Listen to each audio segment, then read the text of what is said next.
I have a good group of guys that are back from last year's team that by the end of the year we're competing at a high level and doing things the right way.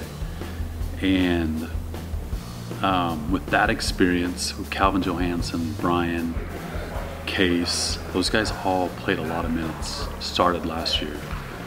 And those guys are all going to be asked to do a lot for us this year.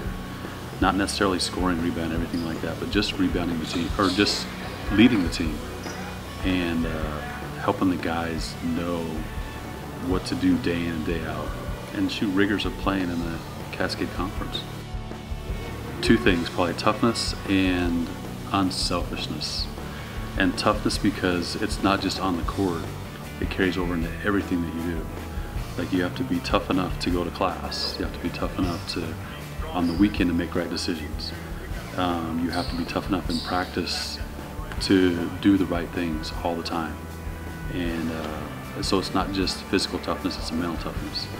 And sometimes it takes a little bit to find out what a player's like, but that's one of my most important things that I look for.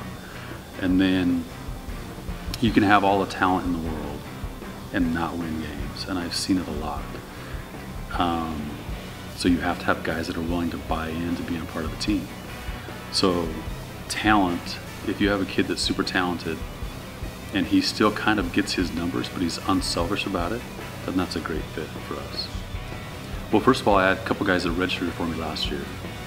Kentrell Washington, 6'4", strong, tough, athletic, point guard, does a little bit of everything. And then Colin Bakalarski, who's a 6'4" freshman that if you leave him for a split second, it's going up. New guys that we brought in, Brandon Hostin, he's a 6'7", 3'4", athletic, shoots it. He's going to be asked to play a few different positions for us. Tate DeLaviaga, transferred from Northern Arizona, combo guard, 6'3", super strong, shoots it, aggressive. When we do sprints in practice, he's the first one every single time.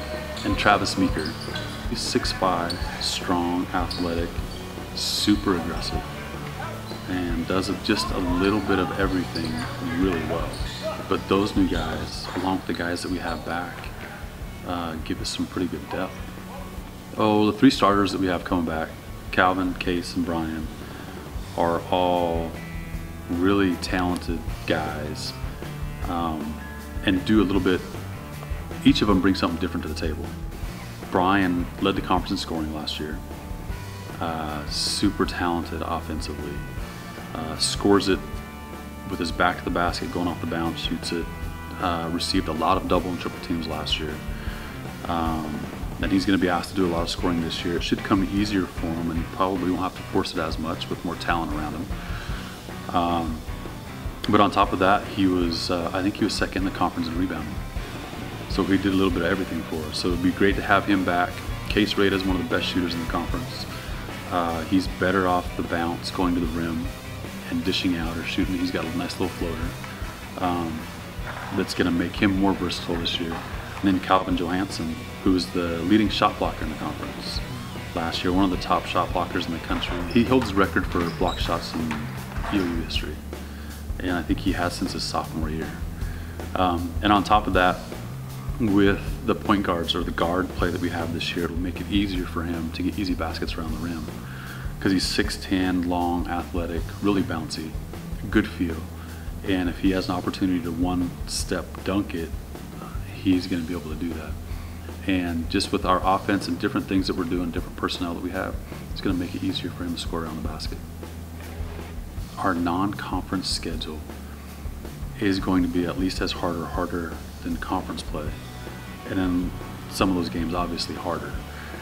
But we play in the best NAIA conference in the country. We really do. And week in and week out when we have the conference votes and the national vote, if they would let us across the country, we could have 5 or 6 teams ranked in the top 25. So I think we played 10 teams that were ranked in the top 25 last year, non-conference and conference. And this year it'll be more with our non-conference. So I have a good group of guys back and a talented group of newcomers, including the guys that redshirted for me last year, that I really wanted to be tested in non-conference. That are going to know what it's like to go on the road and play against a ranked team, because we'll have done that a lot in the non-conference schedule. So in every way possible, it's going to test us and prepare us to be ready to play games in the Cascade Conference. And hopefully it won't be anything new, you know, when it comes time to play any of the ranked teams that we have in our conference on the road or at home. One of our goals has always been to be one of the best rebounding teams in the conference and in the country.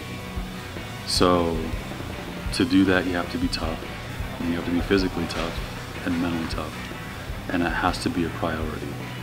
And we do have some new guys in the program this year that are not used to that mentality. So hopefully by the time conference rolls around, we'll have a lot of reps and a lot of me getting on them and practicing games to block out defensively and to crash the boards offensively. So we want to be the best rebounding team in the conference. We want to play very unselfish basketball because we have a lot of talent, and we want guys to buy into playing as a team. And then of course we want to compete for a Cascade Collegiate Conference championship. And then you know, you have your non-conference goals, which we'll have, and then conference goals, and then postseason. Hey, go hard on 2, 1, 2, 3. Go hard.